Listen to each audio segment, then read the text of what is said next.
Assalamualaikum warahmatullahi wabarakatuh.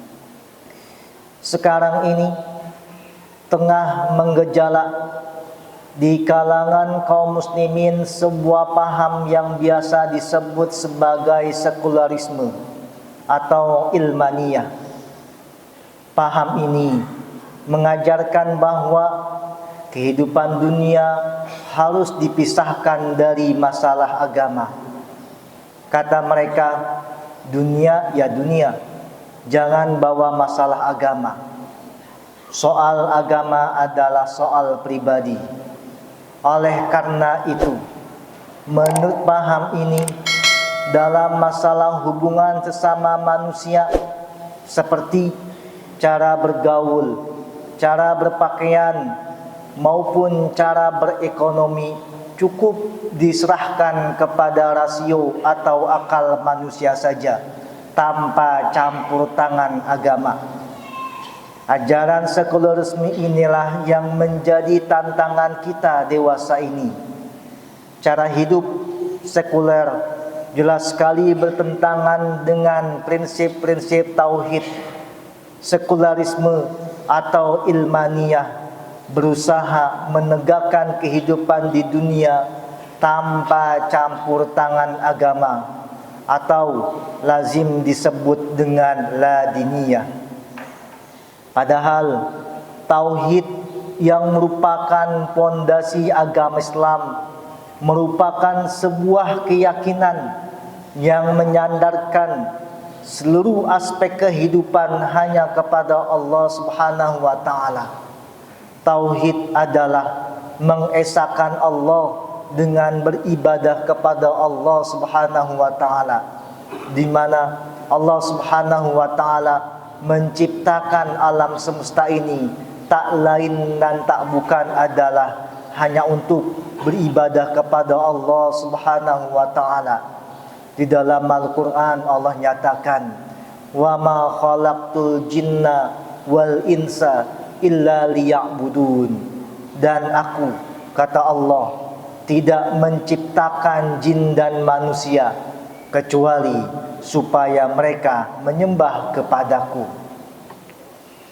Syekh Muhammad bin Jamil menegaskan di dalam kitabnya yang berjudul Hibzu Aqidataka Minal Kitabi wa Sunnah, menyatakan bahwa tauhid merupakan salah satu syarat diterima amal seseorang. Artinya, tanpa keberadaan tauhid, amal seberapapun banyaknya ditolak alias tidak diterima oleh Allah Subhanahu wa taala. Hadirin yang saya hormati dan saya muliakan, bahwa kehidupan sekularisme yang kini menggejala dengan kebebasannya amat berseberangan dengan ajaran agama kita, yaitu ajaran tauhid, pondasi agama kita. Karena itu, kita semua harus waspada terhadap konsep hidup yang seperti ini. Resepnya tak lain dan tak bukan adalah kembali kepada Quran dan sunnah Nabi Muhammad sallallahu alaihi wasallam.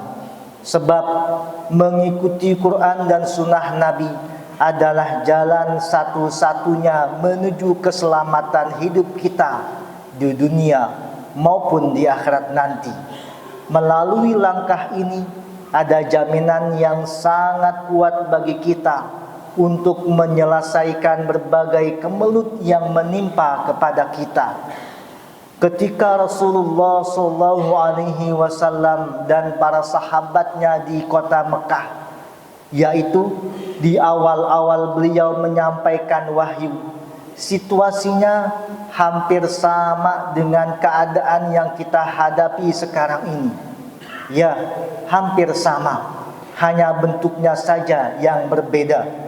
Namun inti dan substansinya tidak jauh berbeda.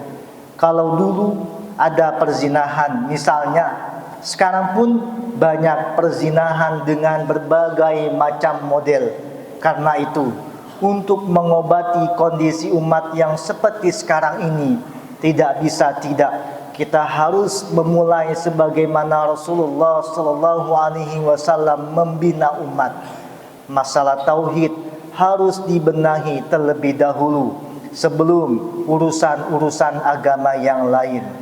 Hadirin yang saya hormati dan saya muliakan, tauhid adalah pondasi dari agama Islam.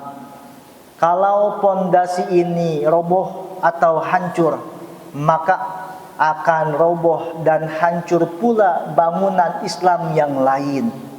Sebaliknya, kalau tauhid umat ini kuat, tegap, berarti pondasi yang menopang seluruh bangunan Islam pun akan kuat juga, akan tegak juga. Dengan demikian, mengembangkan tauhid merupakan masalah yang sangat strategis bagi upaya membangkitkan kembali umat Islam. Upaya-upaya untuk membangun kembali umat Islam yang tidak memulai langkah dari pembinaan tauhid sama artinya dengan membangun rumah tanpa ada pondasi. Sia-sia belaka, akan hancur dan roboh pula tanpa adanya tauhid.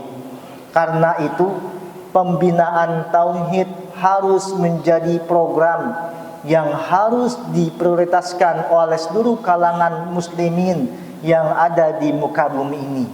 Pembinaan tauhid harus disosialisasikan kepada seluruh umat sehingga umat Islam memahami jalan yang benar, jalan yang telah ditunjuk oleh Allah dan Rasulullah SAW, bukan menjalani dan juga meninggalkan jalan hidup atau pola hidup yang roboh alias rusak. Demikian, semoga ada manfaatnya buat kita semua.